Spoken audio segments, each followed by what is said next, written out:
Ayrıntılarını konuşacağız ama öncelikle sıcak gündem başlığı bugün Meclis Komisyonu toplantısı başladı. Şu dakikalarda toplantı halindeler. 2 bölümden oluşacağı belirtildi. Numan Kurtulmuş tarafından toplantının raporların okunacağını, ardından 2. bölümde ise Önder Apo ile yapılan görüşmenin tutanaklarının meclisteki komisyon üyeleriyle paylaşılacağını belirtti. Dikkat çektiği bazı noktalar vardı. İsterseniz onları size sorayım. Provokasyon peşinde olanlar var, onları biliyoruz dedi. Süreç karşıtlarına seslendi. Önder Apo'da yapılan görüşmede benzer bir açıklamada bulunmuştu. Dikkat çekmişti, uyarmıştı iktidarı ve devlete. Neler söyleyeceksiniz bu konuda? Provoke peşinde olanlar neyi amaçlıyor? Sürecin başından beri aslında yürümesini istemeyen ya da kendi çerçevelerinde isteyen, yani meseleyi Kürt sorunu olarak algılamayıp meseleyi tırnak içinde sadece terör gibi bir bakış açısına indirgeyen ve halkla ötekileştiren bir anlayışa sahip olanlar var. Yani PKK silah bıraktı, tamam, konu kapandı artık gözüyle bakıyorlar. Oysa ki mesele PKK'nın neden silah başlattığı ya da neden silaha başlatmak durumunda kaldığı meselesinin bir 100 yıllık tarihi olduğu, bir mücadelenin olduğu, Kürt sorununun çözümünün olmazsa bu sorunun çözülmüş sayılmayacağını anlamıyorlar ya da anlamak istemeyen bir kesim var. Dolayısıyla bu kesimin sürecin sekteye uğraması, başarısız olması, evet haklı çıktık demek istiyorlar. Evet, AKP sizi kandırıyordu zaten baştan beri, biz anladık ama siz anlamadınız demek istiyorlar. Oysa ki bu bir deneyim, birçok deneyimin birleştirdiği bir mücadele yürütüyoruz. Dolayısıyla bu tür durumlarda provokasyon her zaman açıktır. Manipülasyona her zaman açıktır. Basın yoluyla bunu yapmaya çalışanlar var. Halkı bu yönde kışkırtmaya çalışanlar var. Demokratik mücadelenin önünü kesmeye çalışanlar var. Neredeyse niye PKK silahı bıraktı? Oysa ki baştan beri bunu söyleyenler bile bugün kalkıp neden PKK silahı bıraktı noktasına getirenler var. Provokasyon sürecin önünü kapatmaya, sürecin kendilerinin istediği gibi gitmesini sağlayan ya da bitmesini isteyen kesimlere yarayacak bir zemin yaratmak için fırsat sunacağını düşünüyorlar. O yüzden her türlü provokasyona açık ama karşında bir deneyim de var, o provokasyona karşı gelebilecek olan bir politik hat izlemeye çalışıyoruz biz de diyeyim. Değerli Bulut, şimdi geçmişte iktidarın bu yavaş hareket edişi yüzünden çokça eleştiriye maruz kalmıştı. Süreci zamana yayma eleştirileri vardı. Şimdi böylesi bir durumda hem provokasyondan bahsediliyor hem de süreci zamana yayma gibi bir pratik sergileniyor. Bundan sonrası için madem provokasyon peşinde olanların olduğunu biliyorlar, o zaman ne yapılması gerekiyor bundan sonrası için? Yani daha hızlı hareket edilmesi gerekmiyor mu? En aslında kestirme yol daha hızlı hareket etmektir. Hem süreç uzadıkça maalesef geçmiş bir deneyim var olumsuz sonuçlanan. O yüzden her taraf bir tedirgin. Bizim kitlemiz de tedirgin. Sürecin sonuca ulaşmayacağına dair birçok spekülasyonlar da yapılıyor. En amaca ulaşan yol kısa ama sağlam bitirmek. Kısa bitireceğiz, hızlıca çözüme ulaştıracağız diye de aileciye gelen bir süreç de doğru bir sonuç vermez. Ama artık bir noktaya gelin, işte bugün de komisyonun son dinleme toplantısı, tutanaklar okunacak. Mümkün olunca şeffaf yürütülmeye çalışılıyor bizim açımızdan da. Sonrasında da hızlıca bir meclis pratiğinin, bizim de raporlarımız, sunduğumuz raporlar tartışılacak. Meclis komisyonu nasıl yol alacak? Önümüzdeki dönemin kanunları, uygulamaları nasıl gerçekleşecek? Bunların hepsinin konuşulacağı bir süreci hızlandırmak gerekiyor ki her tarafa biraz güven versin. Sürecinde akamete uğramaması için gerekli olan ön koşul da bu. Peki şunu da hemen sormak isterim. 24 Kasım'da Önder Apo'yla meclis komisyon üyelerinin yaptığı görüşmeye ilişkin tarihte ilk defa Kürt tarafıyla devletin resmi olarak masaya oturduğu değerlendirmeleri yapıldı. İlk defa devlet resmi olarak Önder Apo'yu tanıyıp masaya oturduğu değerlendirmeleri yapıldı. Bugün yine Önder Apo'nun görüş ve düşüncelerinin, işte o toplantıdaki tutanakların bugün Meclis Komisyonu'nda 2. bölümde üyelere aktarılmasına ilişkin nasıl bir adlandırma yapabiliriz ya da değerlendirme? Tabii ki bugün gerçekten bir anlamıyla tarihi de bir gün.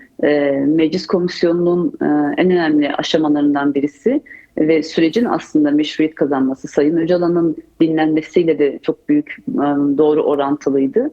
Dolayısıyla bu kadar sürecin baş mimarlarından birisini dinlemeden Meclis Komisyonu çalışmalarını tamamlamış olsaydı barış süreci hayata eksik başlamış olacaktı. Bir süreç olmayacaktı. Barış belki olmayacaktı. Sürecin toplumsallaşması, halklar nezdinde kabulü, bu tek taraflı bir kabul değil tabii ki. Gerçek anlamıyla aktarıldığında Sayın Öcalan'ın ne dediğini, nasıl önerilerde bulunduğunu her kesime aktarıldığında biz hepimiz inanıyoruz ve biliyoruz ki diğer kesimler de buna ikna olacak. O yüzden meclisin gitmesinin, dinlemesinin, resmi görüşme yapmasının önemi büyüktü. O yapıldı. Şimdi komisyon dinliyor.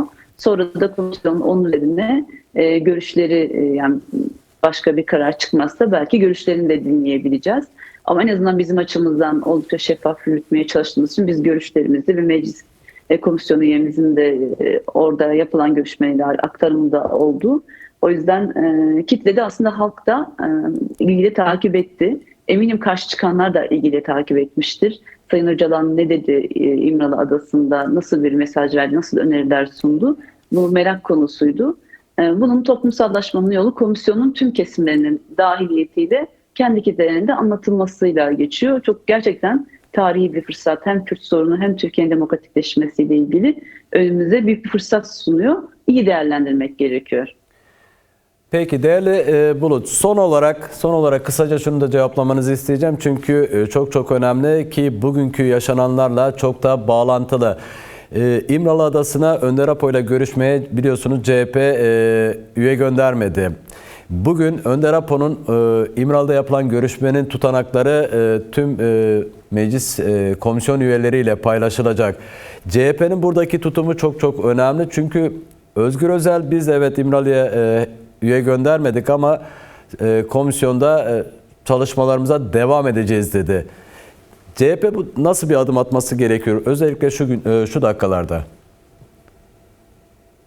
Tabii CHP'nin bir üye vermemesi büyük bir tartışmaya da yol açtı. Evet. Tekrar bir kırılganlığa da yol açtı herkes tarafından. Ama bundan sonra CHP'nin alacağı tutum gerçekten çok önemli. Nasıl yol alacak, nasıl çalışma yürütecek, sürece ne kadar sahiplenecek, söyleminde, pratiğinde bunu göstermesi gerekiyor ki tüm kesimin CHP'nin de içinde olduğu meclis zemininin buna ikna olduğunu halkların görmesi lazım. Yani biz tek taraflı ikna etmemiz yetmiyor.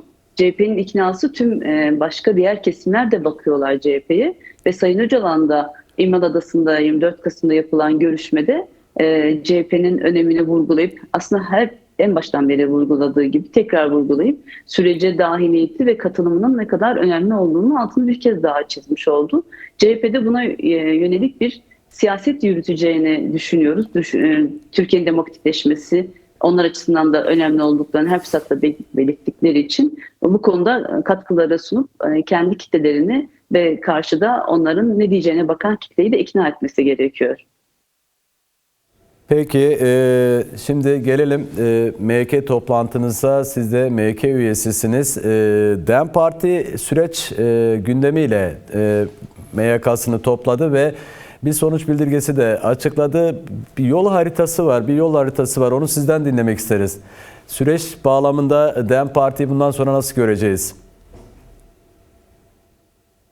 Biz süreci en başından beri tüm kesimlere anlatmaya, paylaşmaya, bizim dışımızdaki kesimlere ulaşmaya, hem sözlerini dinlemeye hem kendi sözlerimizi taşımaya gayret ettik. Çünkü ikna olmadan herkes gerçekten bir ayağı eksik bir süreç eninde sonunda maalesef yalpalar. Biz de bu yüzden herkes ikna etmek için tüm çalışmalarımızı aynı hızda devam ettireceğiz, ettiriyoruz da. Önümüzdeki dönemlerde çok çeşitli kesimlere de ulaşmak istiyoruz. Bütçe dönemi var. Çok ciddi bir yoksulluk bütçesi dayatılıyor 2026. Biz bu alanda hem bir yürüyüşü de Ankara'ya gerçekleştirirken anlatacağız. Barışın, yoksullukla bağını, yoksulluğun savaşın bir sonucu olduğunu, temel sebeplerinden birisini ve ulaşılamayan, ikna edilemeyen diğer kesimler kimler kaldıysa yeniden gidip önümüzdeki dönemde bunu anlatmak, meclis zeminini güçlendirmek, en önemlisi yasaların toplumu rahatlatacak olan dönüşüm yasalarının bir an önce hayata geçirilmesi bizim meclis ayağında en çok hızlandıracağımız ve çalışma yürüteceğimiz alanlardan birisi olacak. Tabii ki bir yandan 11. yargı paketi geliyor gündeme, bir yandan bütçe gündemi geliyor ve bunlarla birlikte meclisin yürütmesi gereken bir entegrasyon yasaları da gündeme gelecek, demokratikleşme ile ilgili. Biz de bunların zeminini hazırlamak ve hızlandırmak için önümüzdeki dönemde çalışmaları yürütmüş ya da yürüteceğiz.